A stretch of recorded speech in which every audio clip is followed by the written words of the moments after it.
Hey guys, welcome back to the channel. So believe it or not, it is the holidays. The holidays are here, they are upon us, and it is time to dress our tables. So I'm going to be doing my table setting for Thanksgiving, and I thought I would bring you guys along for the ride.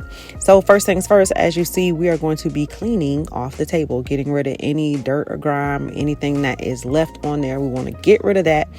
And then before we start, my suggestion to you is to decide what type of table setting that you want. There's casual, informal, and formal. This year, I'm deciding to go with an informal style, not super casual, but not super formal either. So that is the first part. And then the second thing that you want to do is always try to use whatever you have in your house. Y'all know I am a shop your house type of girl. The only thing that I did go purchase this year were some new dinner plates because we needed some. I actually wanted some black ones and I found those actually at Walmart.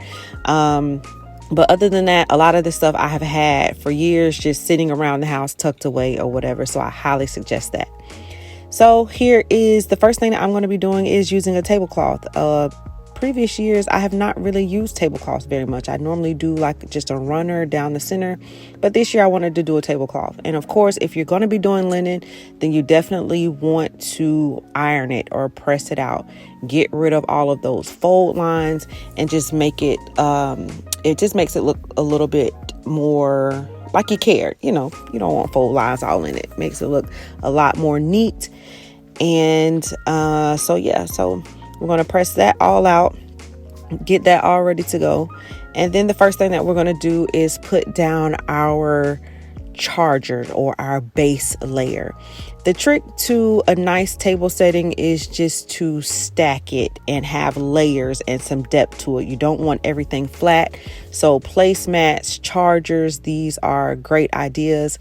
Like I said, I have had these for years. You guys can find these pretty much anywhere. Hobby Lobby, Walmart. These chargers are normally probably like $1 or $2 a piece, something like that. Definitely recommend. They always look really good, and of course they come in an array of colors. So after my chargers, I'm going to be putting down the dinner plates.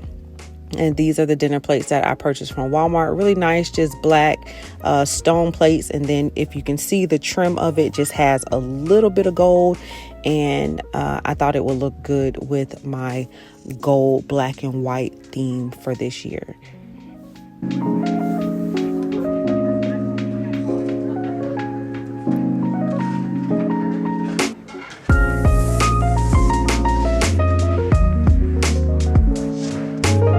So now it's time for the accent plate or your dessert plate. And I'm just using these little white ones here. Nothing real fancy, but I thought they looked really good and brought some great contrast on top of the black. I didn't want the table to look dark. So putting that white on top of the black just looks really good. And there is just a look right there from above.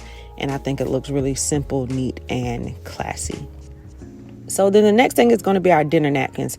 Of course, a lot of people like to use napkin rings, but if you don't have napkin rings or want to do something different, then this is how I fold my napkin. So you're just going to fold it in half and then fold it again. So then you have a little square. And then in the top corner, you'll see you should have all of your folds there. There should be four different folds. And then you're going to take half of those, so 2 of them, and you're just going to fold it down and make a little triangle like that.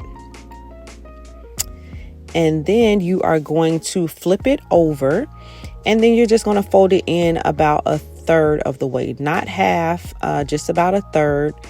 And then you're just going to fold the other side over. And then what this does is on the front side, when you flip it over, ta-da, it just creates a cute little pocket there that you can use for a name card, a piece of garland or a flower, whatever you want to put in there.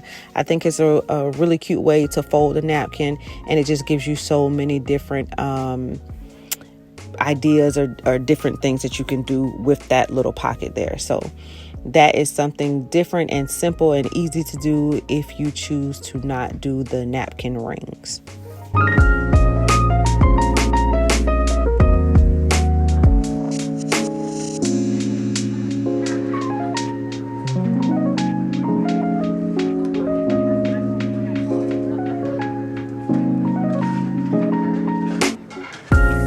it is time for cutlery. Again, like I said, I am doing an informal style, so I'm just going to be using a dinner fork, a dessert spoon, and a knife.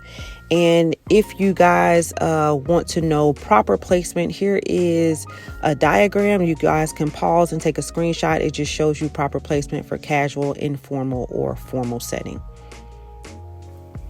And so now it's time for our glasses. I'm going to be doing a wine glass and a water glass.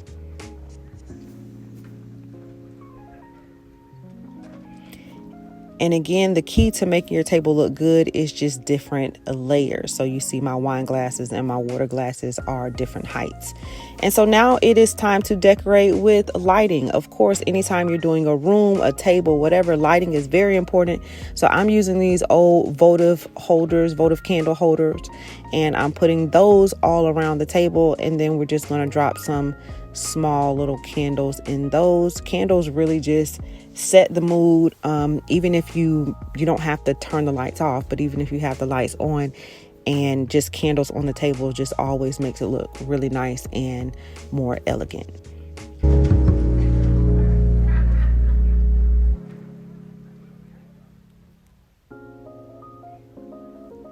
And so now is the fun part. Now you just get to decorate with whatever you have. So I actually have these other gold candle holders that have been sitting on a table kind of tucked off in the corner. So I'm like, you know what? I'll use those on my dining table this year.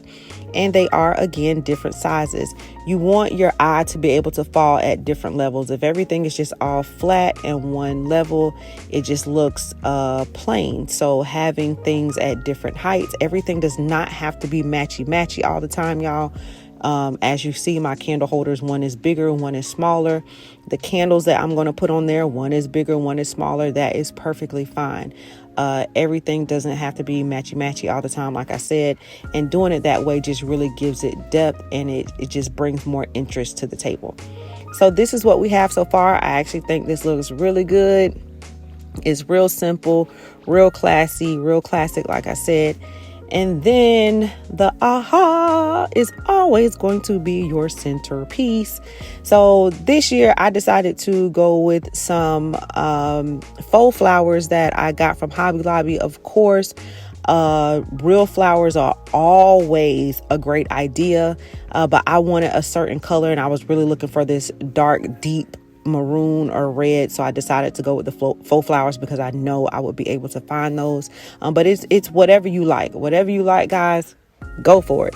And it doesn't have to be a big centerpiece like this, but I wanted more height and kind of like a wow factor, so I decided to go with the big centerpiece in the middle. And then I was just looking at the table, and I'm like, let me see, because I have these bowls and they were kind of giving the same color as the votive candles. So I put these all around the table and just kind of stood back and see how I felt. The bowls on top were nice, but for me, it was just giving a little bit too much yellow, and I really wanted the black and white style. So there you guys can see it, and let me know what y'all think in the comments below. Do you like the bowls or not? But ultimately I decided to take the bowls off because, like I said, to me they were just giving a little bit too much yellow, and I really wanted to be black, white, and gold, and those were just not quite doing it for me. But anyway, I took those off, and then I decided to get creative, and I got some stems from other flower arrangements in my house, and then I just took them and I cut some of those stems off. And then in that little pocket that I showed y'all that we made on the napkin, I tucked those in and flared it out a little bit and made it look really cute. And to me, it just really did it. Sometimes less is more, and it really looked good because it matched the flower arrangement as well. See, isn't that so cute? That looks so good, and it's simple, nothing crazy, but it matched the flower arrangement in the middle, so I thought it turned out great.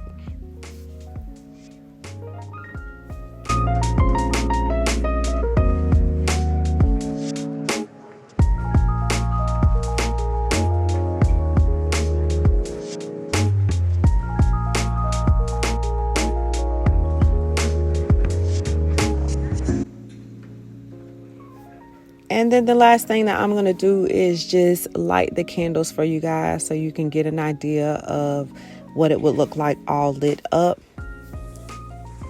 And then I cut the lights off and then just took a few pictures for Instagram, which reminds me, if you're not following me on Instagram, make sure you do. But that is it, you guys. That is my table for this year. Hopefully that was helpful to you guys. So when you're getting ready to set your tables, you have a resource to come back and look at. So thank you guys so much for watching, and I will see you on the next video.